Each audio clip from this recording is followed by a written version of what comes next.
வணக்கம். நியூஸ் 4 செய்திகள். சென்னை அப்பல்லோ மருத்துவமனையில் இந்தியாவின் முதல் ரோபோட்டிக் மற்றும் டெலிசர்ஜரி திட்டம் தொடக்கம். சென்னை அப்பல்லோ மருத்துவமனை ரோபோட்டிக் அறுவை சிகிச்சை, டிஜிட்டல் அறுவை சிகிச்சை மற்றும் தொலைதூர கூட்டு அறுவை சிகிச்சை முறைகளை அடுத்த கட்டத்திற்கு கொண்டு செல்லும் நோக்கில் அப்பல்லோ இன்ஸ்டிடியூட் ஆஃப் ரோபோட்டிக் டெலிசர்ஜரி எனும் புதிய சிகிச்சை மையத்தை தொடங்கியுள்ளது. 6வது அப்பல்லோ சர்வதேச கொலோரெக்டல் சிம்போசியம் நிகழ்வின் போது இந்த முக்கியமான அறிவிப்பு வெளியிடப்பட்டது. இதில் உலகெங்கிலும் உள்ள முன்னணி அறுவை சிகிச்சை நிபுணர்கள், விஞ்ஞானிகள் மற்றும் தொழில்நுட்ப முன்னோடிகள் கலந்து கொண்டு குடல்சார் புற்றுநோய் அறுவை சிகிச்சையின் எதிர்காலம் மற்றும் தொழில்நுட்பம் சார்ந்த மருத்துவ பராமரிப்பு குறித்து விவாதித்தனர். இந்த கருத்தரங்கில் தொழில்நுட்பம் சார்ந்த குடல்சார் மருத்துவ பராமரிப்பின் வேகமான வளர்ச்சி குறித்து எடுத்துரைக்கப்பட்டது. குறிப்பாக ரோபோட்டிக் அறுவை சிகிச்சை, டிஜிட்டல் அறுவை சிகிச்சை தளங்கள் மற்றும் வளர்ந்து வரும் டெலிசர்ஜரி கண்டுபிடிப்புகள் எவ்வாறு உலக அளவில் அறுவை சிகிச்சைக்கான வாய்ப்புகளையும் அதன் முடிவுகளையும் நேர்மறையாக மாற்றியமைக்கின்றன என்பது குறித்து விரிவான விவாதங்கள் நடைபெற்றன. இந்த கருத்தரங்கின் முக்கிய அம்சமாக சென்னை அப்பல்லோ புரோட்டான் கேன்சர் சென்டரில் உள்ள அப்பல்லோ ரெக்டல் கேன்சர் திட்டம் முன்வைக்கப்பட்டது. இது சிக்கலான மலக்குடல் புற்றுநோய்களை கையாளுவதற்காக உருவாக்கப்பட்ட ஒரு முழுமையான பன்னோக்கு சிறப்பு சிகிச்சை திட்டமாகும். இந்த திட்டம் குடல்சார் அறுவை சிகிச்சை நிபுணர்கள், கதிர்வீச்சு புற்றுநோய் நிபுணர்கள், மருத்துவ புற்றுநோய் நிபுணர்கள், கதிரியக்க வல்லுநர்கள், நோயியல் நிபுணர்கள், சிறப்பு செவிலியர்கள், ஊட்டச்சத்து நிபுணர்கள் மற்றும் மறுவாழ்வு நிபுணர்களை ஒருங்கிணைத்து நோயாளிகளை மையமாக கொண்ட ஒரு ஒருங்கிணைந்த புற்றுநோய் சிகிச்சையை வழங்குகிறது. மற்றொரு முக்கிய மைல்கல்லாக அப்பல்லோ மருத்துவமனைகளில் ரோபோட்டிக் குடல்சார் அறுவை சிகிச்சைகள் அதிகரித்து வருவது சுட்டிக்காட்டப்பட்டது. டாக்டர் வெங்கடேஷ் முனிகிருஷ்ணன் மற்றும் அவரது குழுவினர் 1000க்கும் மேற்பட்ட ரோபோட்டிக் குடல்சார் அறுவை சிகிச்சைகளை வெற்றிகரமாக செய்து முடித்துள்ளனர். இந்த திட்டம் குறித்து கொலோரெக்டல் அறுவை சிகிச்சை நிபுணரும் அப்பல்லோ சர்வதேச கொலோரெக்டல் சிம்போசியம் 2026 தலைவருமான பேராசிரியர் டாக்டர் வெங்கடேஷ் முனிகிருஷ்ணன் பேசுகையில், இன்றைய மலக்குடல் புற்றுநோய் சிகிச்சைக்கு ஒரு முழுமையான ஒருங்கிணைந்த பல்துறை அணுகுமுறை தேவைப்படுகிறது. அறுவை சிகிச்சை நிபுணர்கள், புற்றுநோய் நிபுணர்கள் மற்றும் பிற மருத்துவ வல்லுநர்களின் கூட்டு நிபுணத்துவத்தால் நோயாளிகள் தங்களது பிரச்சினைகளுக்கு அவசியமான தனிப்பயனாக்கப்பட்ட சிகிச்சையை பெறுவதை உறுதி செய்யவே அப்பல்லோ ரெக்டல் கேன்சர் திட்டம் உருவாக்கப்பட்டது. ரோபோட்டிக் அறுவை சிகிச்சை போன்ற தொழில்நுட்பங்களின் ஒருங்கிணைப்பு, குறிப்பாக சிக்கலான இடுப்பு பகுதி அறுவை சிகிச்சைகளில் துல்லியத்தை அதிகரிப்பதோடு நோயாளிகளின் வாழ்க்கை தரத்தை பாதுகாத்து சிறந்த பலன்களையும் அளிக்கிறது என்று கூறினார். SS இன்னோவேஷன்ஸ் நிறுவனத்தின் நிறுவன தலைவரும் தலைமைச் செயல் அதிகாரியுமான டாக்டர் சுதீஷ் ஸ்ரீவஸ்தவா கூறுகையில், அறுவை சிகிச்சை நிபுணர்களுக்கு மேம்பட்ட துல்லியம், அறுவை சிகிச்சையின் மீதான கட்டுப்பாடு மற்றும் தெளிவான பார்வையை வழங்குவதன் மூலம் ரோபோட்டிக் அறுவை சிகிச்சை ஏற்கனவே சிக்கலான அறுவை சிகிச்சை முறைகளை வெகுவாக மாற்றியமைத்துள்ளது. இதன் அடுத்த கட்ட வளர்ச்சி டெலிசர்ஜரி ஆகும். இது புவியியல் எல்லைகளை கடந்து அறுவை சிகிச்சை நிபுணத்துவம் சென்றடைவதை மறுவரையறை செய்யும். மந்த்ராசனா போன்ற டெலிசர்ஜரி தளங்கள் பெரிய மருத்துவ மையங்களுக்கும் சிறப்பு வசதிகள் இல்லாத மருத்துவமனைகளுக்கும் இடையிலான இடைவெளியை குறைக்கும் வகையில் வடிவமைக்கப்பட்டுள்ளன. இதன் மூலம் நோயாளிகள் எங்கு இருந்தாலும் உயர்ந்த தரத்திலான அறுவை சிகிச்சை பலன்களை பெற முடியும் என்றார்.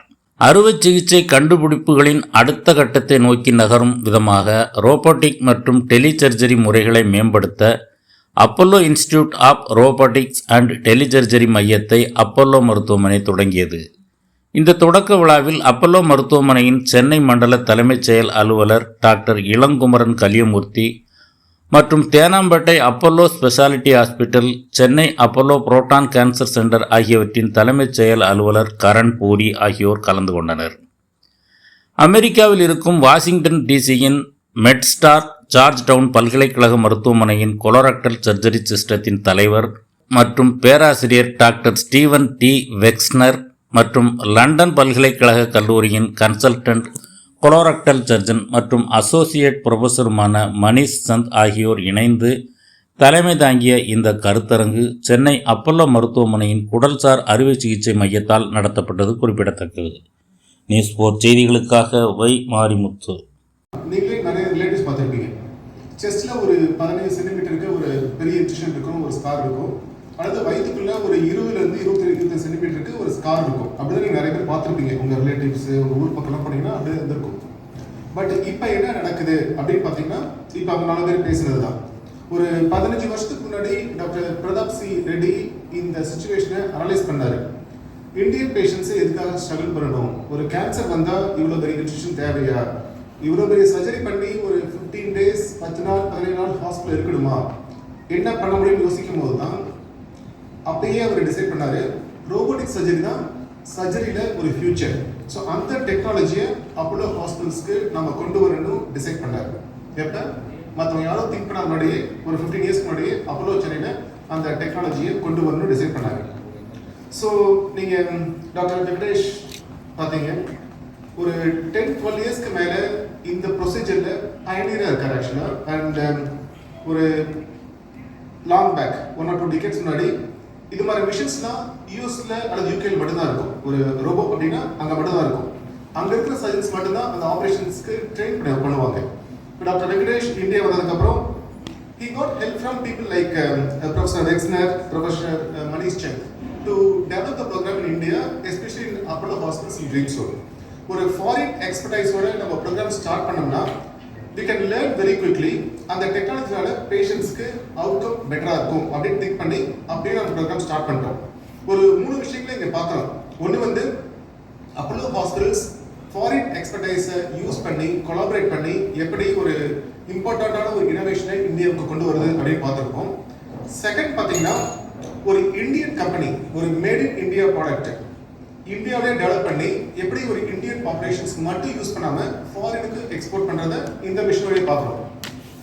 மிஷினோட காஸ்ட்ல இருந்து பேஷண்டோட காஸ்ட் வரைக்கும் ஒரு ஆப்ரேஷன்ஸ்க்கு இந்த மிஷின் யூஸ் பண்ணால் பேஷண்ட்ஸ்க்கு ரொம்ப ரொம்ப சீப்பு. அதுவும் இப்போ நடந்துட்டு இருக்குது.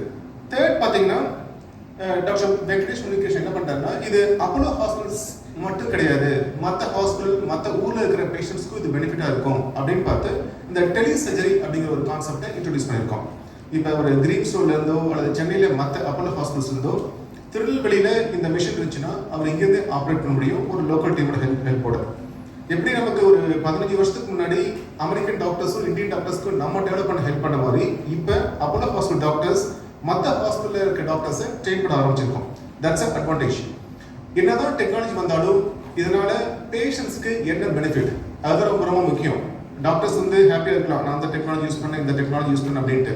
அது எண்ட் ஆஃப் த டே நமக்கு கன்சியூமர் யார், டெக்னாலஜி யூஸ் பண்ண கன்சியூமர் யாருன்னா அது வந்து பேஷண்ட்ஸ்க்கு தான்.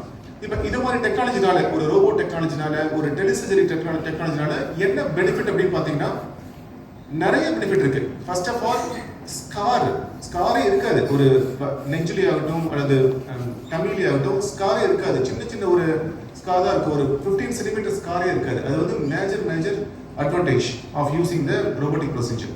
செகண்ட், ஆப்ரேஷன் பண்ணி முடிச்சா ரெக்கவரி ரொம்ப ரொம்ப ஃபாஸ்ட்டாக இருக்கும். முன்னாடி ஒரு 10-15 நாள் ஹாஸ்பிட்டல் இருக்கணும்னா இப்போ ஒரு 3 days இருந்தால் போதும்.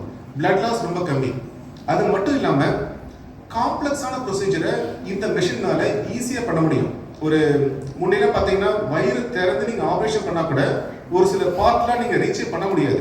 இப்போ இந்த மெஷின்ஸ்னால அந்த ஒரு சில பார்ட்டை ரீச் பண்ணி 100% கியூர் வந்து இதனால கிடைக்குது. So short term outcome, long term outcome ரெண்டுமே இந்த மிஷினால பெட்டராக இருக்கு.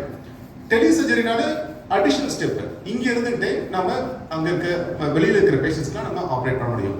First of all I want to really appreciate doctor Venkatesh Munikrishnan for taking this program to a very high level, completing 1000 surgeries. It's not a very small number. A big appreciation to all of you, Dr. Venkadash and all the team for helping us develop. And இப்போ doctor Pratap சிரெட்டி repeater சொல்லுவார், அவருடைய விஷயம் பார்த்தீங்கன்னா எல்லா operation தேட்டர்லையும் ஒரு robot machine இருக்கணும். ஒரு 10 வருஷம் கழிச்சு எல்லா ஆப்ரேஷனுமே ரோபோவில் தான் நடக்கணும். அதுதான் Apollo hospital vision. In the whole team support with the Indian product, I am pretty sure we can achieve this very soon. First of all, thank you so much for all of you to come here.